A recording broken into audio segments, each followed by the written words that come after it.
Good afternoon, and welcome to the research paper presentations presented by Major League Baseball. My name is Nick DeYancey, and I'm a part of the Sloan Research Papers team. It's my pleasure to introduce Brian Burke, who will be presenting his paper, DeepQB. The presentation will last 20 minutes, with 5 minutes held for a Q&A session afterwards. If you're interested in asking a question, please raise your hand during the Q&A session, and we'll provide you with a microphone. Now please join me in welcoming Brian Burke.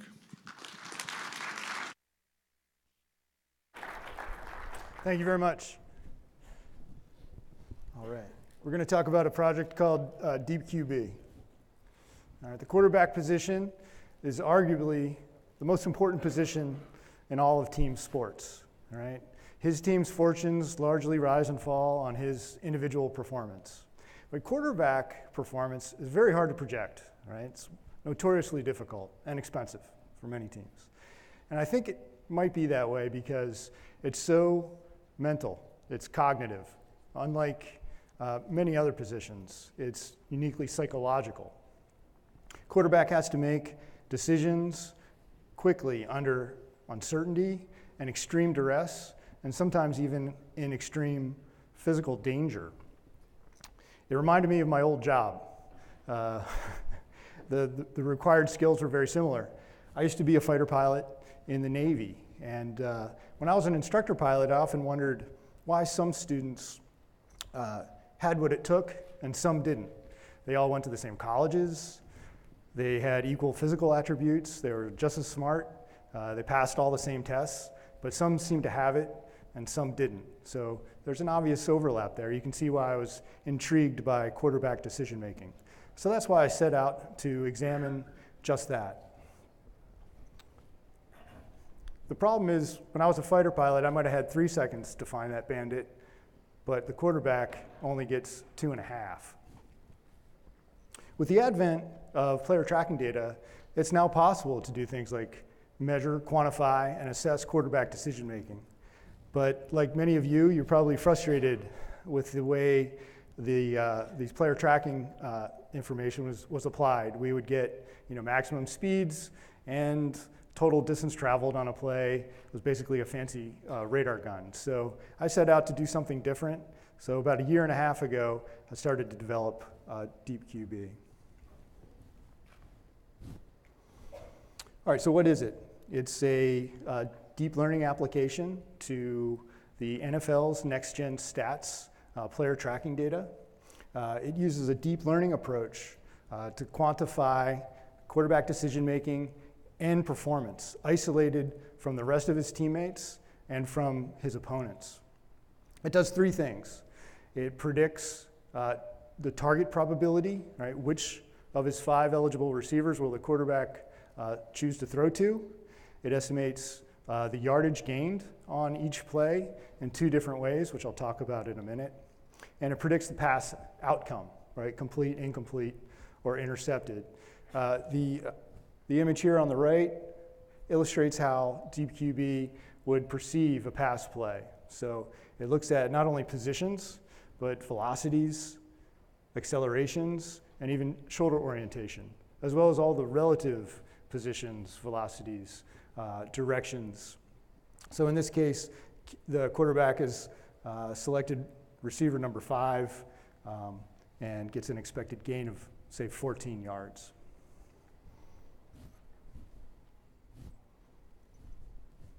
All right, let's talk a bit about how it works. Okay, DeepQB is a feed-forward neural network, which is a relatively vanilla type of deep learning application. It has 4 different variants. So what I found was that the architecture of the model was optimum for a wide variety of applications. So it was more suited to the structure of the data itself. So I could ask the same architecture 4 different questions. So variant 1 is the receiver target probability. Variant 2 was the expected yards. And then variant 3 produces the outcome probability. And then the 4th variant does the same thing as the first, but it does it and it tailors it to an individual quarterback.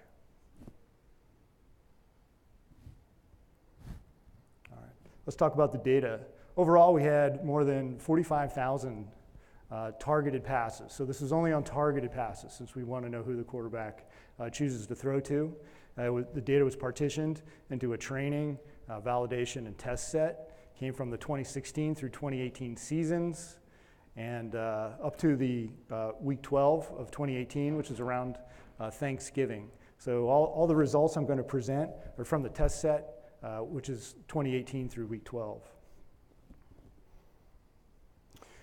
So we use the NGS raw data, which includes XY position, speed, direction, acceleration, and orientation. I put raw in quotes because this is obviously not quite raw data. It's been well processed. It is extremely clean. It's available about 10 seconds after the play is over and near real time. And it's tagged with events. It's an incredibly wonderful data product that we can have a lot of fun with. And we use that information to create a feature vector. So it's arranged by the 5 eligible receivers, and we include the absolute positions, the relative positions to the quarterback, velocities, orientations, and even the receiver type. So whether it's a wide receiver, tight end, or running back. And then the nearest 2 defenders in coverage are included. So we include both the absolute and relative position to that receiver. Velocities, accelerations, orientations, and then we append more information from the play. So that would include things like the game state, down distance, yard line, whether or not there was play action on the play or not, and then whether or not the quarterback was under duress. So we have a 1-0 binary variable for quarterback duress in addition to quarterback velocity at the time of pass release. One neat trick I used to enhance the sample size of the data was to include the mirror image of each play in the training set. So this teaches the model symmetry, the idea being that a receiver open on the right side of the play would be equally open on the left side of the play in its mirror image. The flaw there is quarterback handedness, but that's something we can easily overcome in future variants. All right, let's talk about some results. We'll first talk about the first variant, which predicts which receiver the quarterback will throw to. All right, so the first question is this working? Is it really learning anything at all? And I would submit it is. So how often is it correct in predicting which receiver will be thrown to? Just about 60%. That sounds like a hard D- to some of the professors in the room right now, but I would consider several things. So first of all, the naive estimate, if you didn't know anything else, would be 1 in 5 or 20%. So we're tripling that information gain. The second thing is that the quarterback's never going to do the same thing twice in a row, presented the same situation, and no 2 quarterbacks would be guaranteed to do the exact same thing presented with the same situation. So there's a large amount of natural variance that we'll never be able to account for. And lastly, the defense. Its entire purpose is to make sure there's no one single receiver that's exceptionally favorable above any of the others. So the defense is fighting hard to drive down that number. Further, completion percentage is much higher when the quarterback throws to the recommended receiver, recommended by the model. So it's 74% when the quarterback agrees with the model, and it drops to 55% when he throws to any other receiver. That's a factor of 1.4. Okay, the example on the right here shows an example play, the example output from this variant. Play direction is from right to left. You can see the line of scrimmage and the line to gain. And the actual pass target is highlighted by the green diamond. The blue dots are receivers. The red dots are receivers. You can see their velocities. The white headers there are shoulder orientation.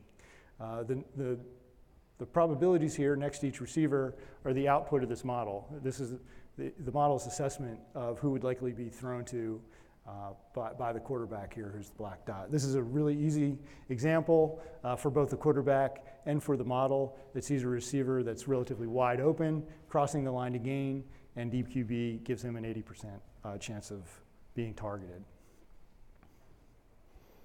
So this is an excellent way to begin to assess on a play-by-play basis quarterback decision making.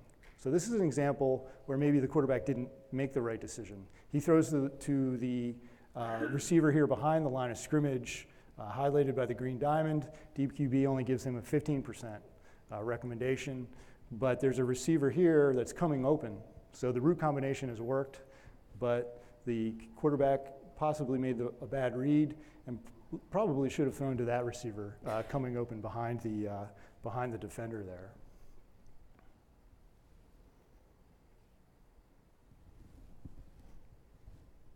All right. Here's a third example. Again, here's where quarterback may have made a bad decision. He throws to a check down. DeepQB says, no, 8% chance you would throw to him. Probably should have thrown to that wide open guy much further down the field, would have given you a first down, and he has a 77% chance of being targeted. So this is a good way to assess on a play-by-play basis what kind of decision, the quality of decision the quarterback's making. Hey, the clock is malfunctioning. I have no idea how much time I have left. 10? 15? Okay, all right, thank you. All right. Okay, one last example. This is really interesting because this highlights that proximity to a receiver is not, by itself, is not a good indication of whether or not that receiver is targeted. Looks like he's blanketed here, but in fact, the quarterback agrees with the model and does throw to that receiver who probably has a velocity advantage and definitely has angles or leverage on the inside. All right, now let's talk about yardage prediction. So this is going to allow us to assess not just decision making, but overall performance, isolated from the rest of the team and from the opponents. So this does this in two ways. It can look at the play configuration as a whole, and you can say, what would we expect the yardage gain to be on this play? The other way is we can assume each individual receiver is the target and assess an expected yardage gain given that the quarterback chooses that target.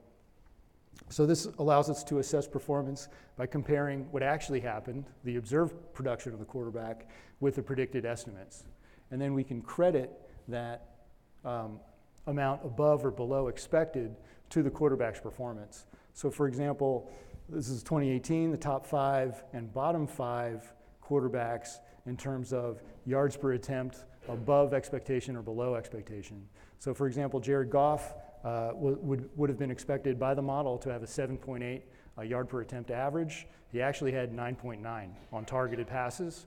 That's a difference of positive 2.1. So we can credit that difference to the quarterback.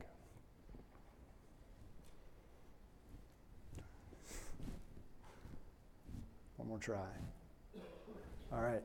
So this chart on the left is combining that first variant, the target prediction, with what we just talked about. On the vertical axis here is what we just talked about here on the left, yards per attempt above expected, and then the x-axis here is telling us how often did that quarterback agree with what the model would have predicted. So right away we can gain a little bit of insight here. We can see that the rookies are down here on the bottom right. So it's telling us two things. They're underperforming their team's expected performance level, which means they're probably the binding constraint on their offensive production, which we might expect. And then they're also highly predictable. They're probably doing the safe thing. The other thing we can look at is we can see the players here on the left side tend to be the most aggressive passers.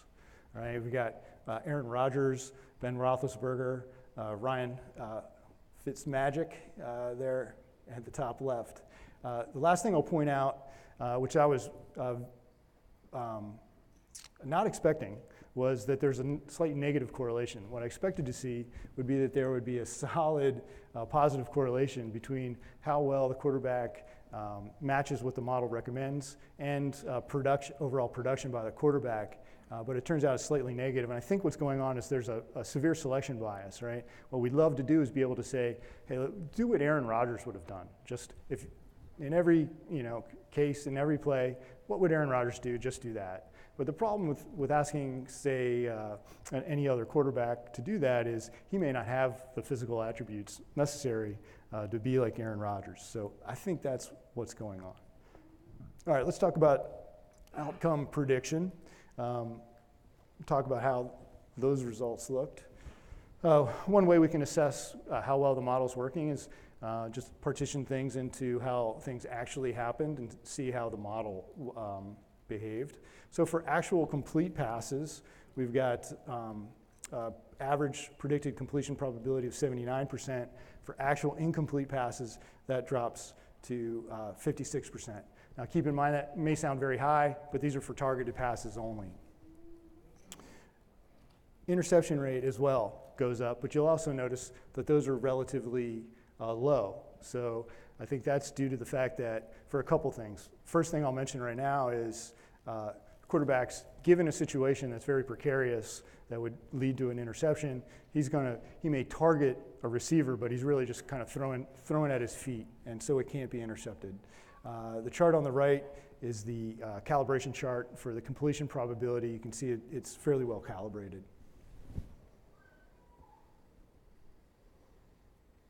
All right. So just like we did for target probabilities, we can look at case-by-case basis and analyze quarterback decision-making here. The first play on the left is a Jameis Winston throw. You'll think these probabilities are relatively low, but these are actually the highest in the data. Here he throws to a very well covered receiver, and that's actually intercepted. This next play is a Derek Carr 2nd and 2 pass. Not exactly the best time to take a big gamble, right? 2nd and 2. But he decides to throw to a very well covered receiver who's also double covered, who's also triple covered. And you might think he is actually quadruple coverage based on the converging velocities here. So not a very good decision by Derek Carr on that play. Further, we can assess, we can aggregate for a season for quarterbacks, and we can assess just how much that decision making contributes to interceptions compared to some other factors. First of all, it's a low base rate, very, very random event, right? You've got tip passes and bobbled balls, all kinds of things, gusts of wind even. But how much does decision making really factor into it compared to, say, inaccurate throws? And we'll see that quarterbacks do vary within a kind of very tight window of estimated interception probabilities. Jameis Winston had the highest, and in fact he did have the highest actual interception rate from 2018 through week 12, but you'll see most of that was probably inaccurate throws compared to poor decision making. All right, so the final variant was pretty experimental. I'm going to report it anyway. Didn't turn out as well as I had hoped, but it's a pretty neat idea. So I'll talk about it very quickly. So what we'd like to do is strap a quarterback into one of these kind of brain scanner things, download his brain into like a thumb drive, and then we'll have Drew Brees' football brain for all of posterity. And we can always ask it, what would Drew Brees do? So the problem is we don't have enough data for individual quarterbacks. They just don't have enough pass attempts. So there is a solution. We use transfer learning.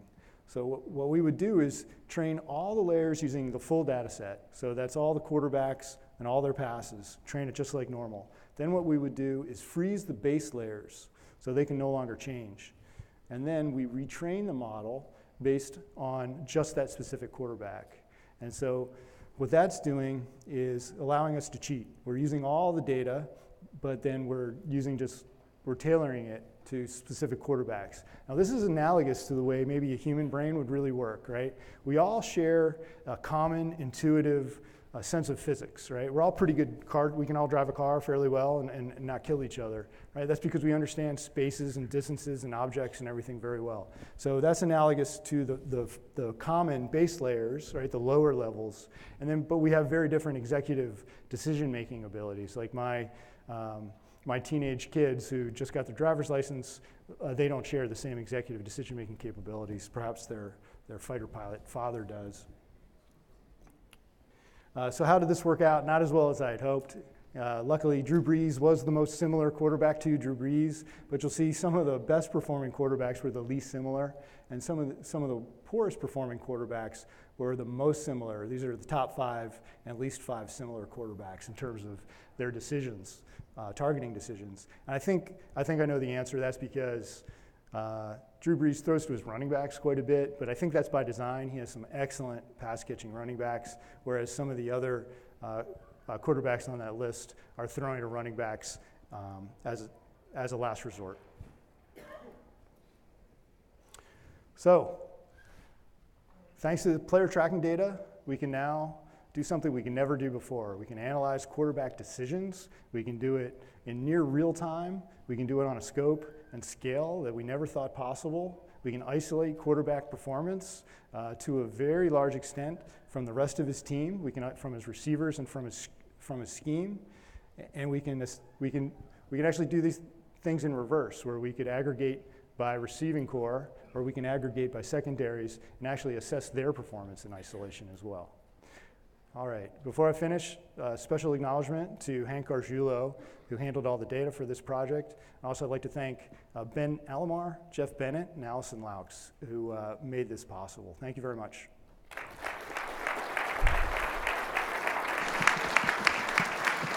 Okay, now we have time for a few questions. If you would raise your hand, I'll come over with a microphone.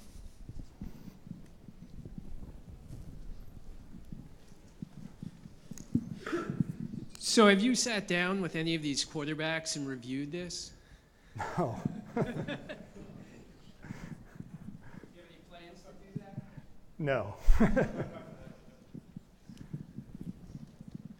Do you think in a later version of this model you could factor in the quality of receiver, tight end, running back, or cornerback? Or do you think that's factored in with the velocity of the players? It's factored into a very large extent based on the velocity and separations and things they have. But what it can't do is hands, right?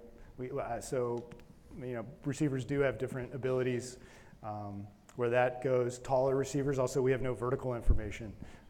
But yeah, to a large extent, it already knows, if a receiver's good at getting open, he's going to have separation, he's going to have a velocity difference, orientation differences and things like that, and the model will see that. Hi. So the pictures that you showed are over here are snapshots at some point of time. Yes. Do you take into account the progressions that the quarterback makes, and maybe that the optimal receiver was actually more covered at a time point before? Yes. Yeah, so ideally, I had to cram this into 20 minutes, but what we can do is assume that the pass was released at any time after the snap. So at 2.0 seconds, 2.1, 2.2, we can assume a pass was released and then make an assessment based on that. So that was one of the original purposes of the model. I wanted to detect receivers who were open but were missed by the quarterback. So like a robo Tyrod Taylor, for example. The That's schematics. a joke, by the way. He's not good at reading. The schematics didn't have any graphics for linemen. Did you have any look into sort of the impact of pressure on the quarterback and who is better at dealing with pressure? Yeah, that's a great question. So I made a lot of decisions at the outset to make sure that this would work, that I would get just some result. It's really just a big proof of concept. But this is a year and a half old now, and since then we've learned a tremendous amount, and we can do a whole lot more with including the actual linemen's positions, and then we'll learn a lot about passing lanes and things like that. I think there's a huge class imbalance in the pass outcome prediction because interception is a very rare event compared to the completion. So how did you handle that class imbalance? Good question. So yeah, ideally what I would do is do something like double, triple, things like that. The interception, like the low rate thing, that might help it balance learning. I did not do that. All I did, because the model is doing so many different things all at once, it was too complicated. I didn't have time to do that. But yeah, for things like, I learned neural networks just for this purpose, to get my arms around the player tracking stuff. And the first thing we did was like predicting Hall of Fame model, and that's a very low rate thing. So yeah, we definitely take measures and models like that to make sure that those low rate cases are overrepresented in the data, but not here. Okay, thank you very much.